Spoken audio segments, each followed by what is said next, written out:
नमस्कार दोस्तों, मैं विवेक कुमार बिट्टू अपने YouTube channel BPSC platform GS में आपका हार्दिक स्वागत करते हैं। दोस्तों, आज हम लोग मध्यकालीन बिहार के इतिहास के बारे में जानेंगे, जो कि 67वीं बीपीएससी के प्री के दृष्टिकोण से काफ़ी महत्वपूर्ण वीडियो है।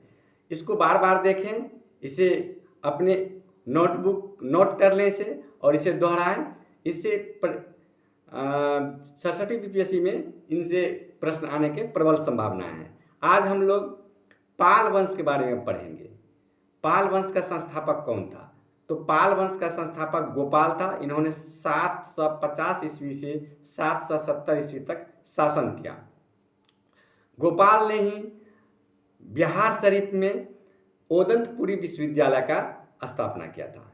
गोपाल का उत्तराधिकारी धर्मपाल हुआ। इनका शासनकाल 770 ईस्वी से लेकर के 810 ईस्वी तक शासनकाल रहा। धर्मपाल काफ़ी महत्वपूर्ण और प्रभावशाली शासक रहा। इन्होंने कन्नौज के त्रिदलीय युद्ध में भाग लिया था। कन्नौज पर अधिकार करने के लिए जो त्रिदलीय युद्ध हुआ था, इसमें उन्होंने भाग लिया था। धर्मपाल को प्रतिहार शासक नागभट्ट द्वितीय और राष्ट्रकूट शासक ने पराजित किया था। धर्मपाल विक्रमशिला विश्वविद्यालय का स्थापना किया था, जो कि भागलपुर में है। उस समय में तत्कालीन समय का सबसे महत्वपूर्ण विश्वविद्यालय था उस समय में। धर्मपाल का उत्तराधिकारी इसका देवपाल हुआ, जो 810 ईस्वी से लेकर के 850 ईस्वी तक शासन किया। देवपाल के शासनकाल में दक्षिण पूर्व एशिया के जावा के शैलेंद्र वंशीय शासक बालदेव पुत्र ने देवपाल से नालंदा में एक बौद्ध मठ बनाने के लिए आज्ञा मांगा था, जो देवपाल ने दिया और इसके रखरखाव के लिए 5 गांव दान में दिए थे। देवपाल का उत्तराधिकारी विग्रहपाल हुआ। देवपाल का शासनकाल 810 से लेकर के 850 ईस्वी तक था, जबकि विग्रहपाल का शासनकाल 850 ईस्वी से लेकर के 854 ईस्वी तक था। विग्रहपाल का उत्तराधिकारी नारायणपाल हुआ। इनका शासनकाल 854 ईस्वी से लेकर के 915 ईस्वी तक रहा। नारायणपाल का उत्तराधिकारी राजपाल हुआ। इनका शासनकाल 915 ईस्वी लेकर के 940 ईस्वी तक रहा। 940 ईस्वी से लेकर के 960 ईस्वी तक शासनकाल जो रहा, वह आपको गोपाल द्वितीय का रहा। गोपाल द्वितीय का उत्तराधिकारी विग्रहपाल द्वितीय हुआ, जो 960 ईस्वी से लेकर के 988 ईस्वी तक शासन किया। 988 ईस्वी से लेकर के 1038 ईस्वी तक का शासनकाल जो था, वह पाल शासक महिपाल का था। पाल वंश का अंतिम शासक रामपाल हुआ। इसका शासनकाल 1098 ईस्वी तक रहा। 1098 ईस्वी ही में ही तिरहुत क्षेत्र में कर्नाट वंश का नींव रखा नान्यदेव ने तिरहुत में कर्नाट वंश का स्थापना किया 1098 ईस्वी में। नान्यदेव का शासनकाल 1098 ईस्वी से लेकर के 1133 ईस्वी तक रहा।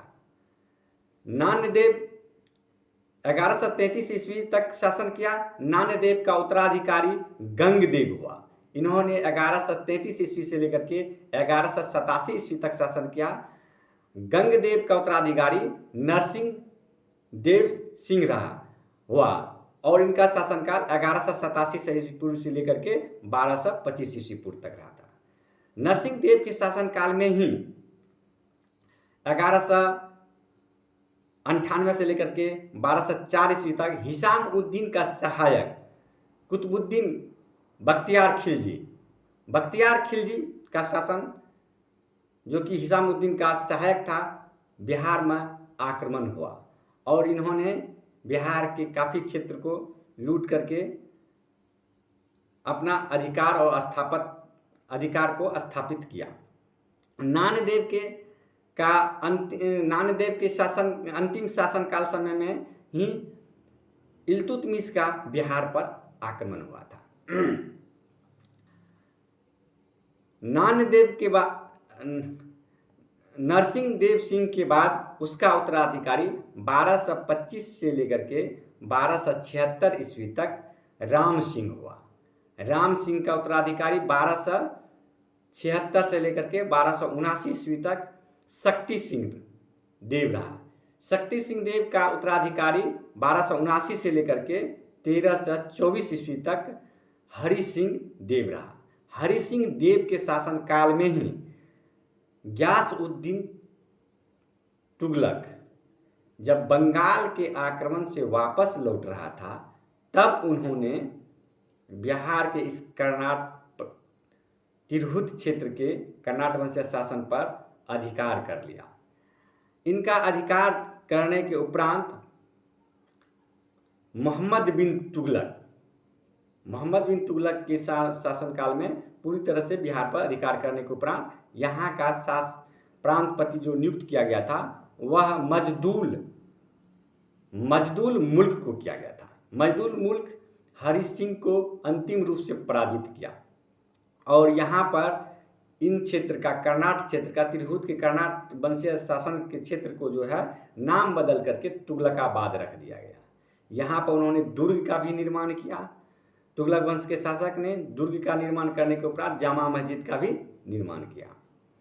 इसके उपरांत बिहार के इन क्षेत्रों में अगर देखें तो फिर 1494-95 के आसपास सिकंदर लोदी, जिसका अभिलेख हमें बिहार शरीफ से प्राप्त हुआ है, इन अभिलेख से साक्ष्य मिला है कि इस पर बिहार पर जो है वह सिकंदर लोदी ने अधिकार कर लिया और यहाँ का प्रांतपति प्रशासक जो है वह दरिया खां लोहानी को बनाया। दरिया खां लोहानी बिहार के इन क्षेत्रों पर शासन किया और उन्होंने यहाँ पर स्वतंत्र शासन स्थापित करने का प्रयास किया, परंतु उनकी मृत्यु 1523 ईस्वी में हो गया। सिकंदर लोदी 1504 ईस्वी में इनके बिहार के क्षेत्र को अपने में मिलाने में या इस पर शासन करने में महत्वपूर्ण भूमिका निभाया और उनका शासन रहा इस क्षेत्र में। दरिया खां लोहानी के मृत्यु के उपरांत उसका पुत्र बहार खां लोहानी इन क्षेत्र का प्रशासक बना। बहार खां लोहानी ने ही शेरशाह सूरी को शेर खां का उपाधि दिया था, क्योंकि शेरशाह ने एक तलवार से शेर की हत्या कर दिया था, इसलिए उसे शेर खां की उपाधि बहार खां लोहानी ने दिया। दरिया खां लोहानी की मृत्यु के उपरांत बहार खां लोहानी सुल्तान मोहम्मद शाह के नाम से प्रशासक बना।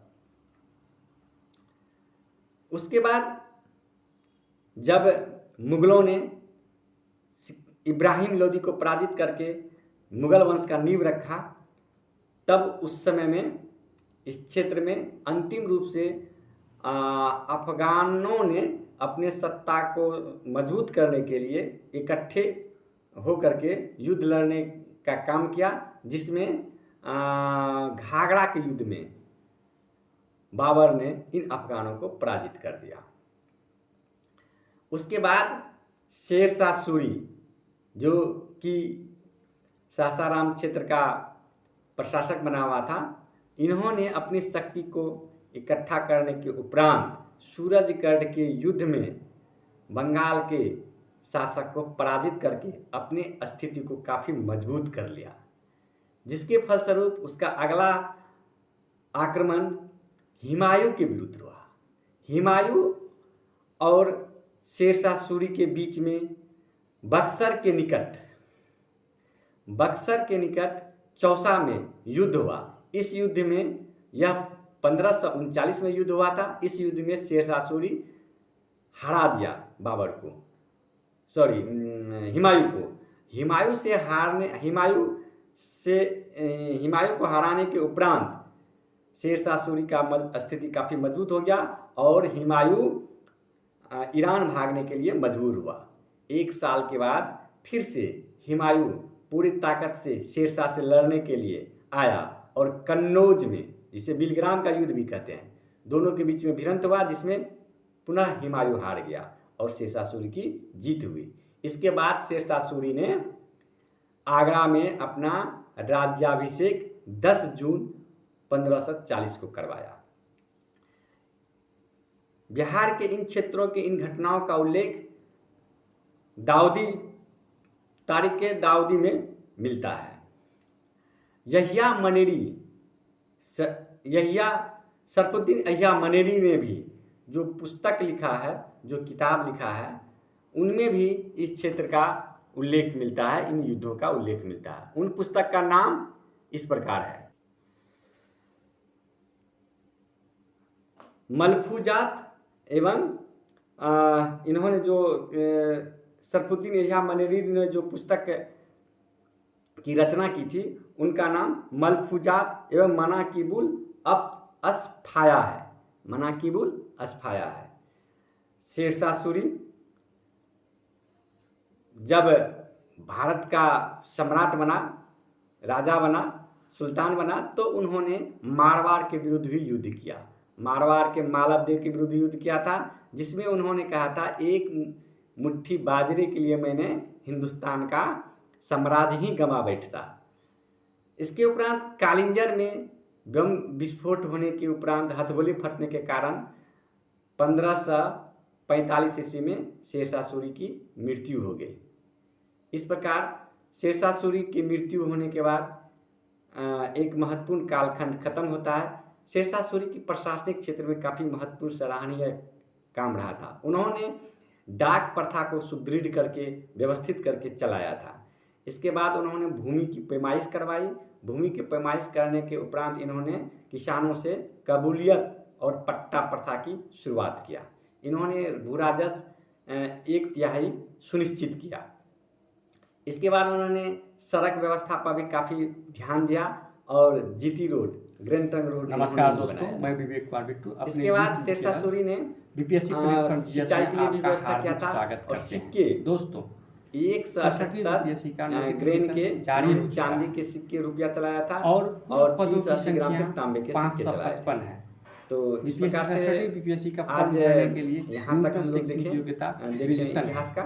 और बढ़ने की तिथि मुगल काल 30 सितंबर से लेकर तब तक के लिए धन्यवाद।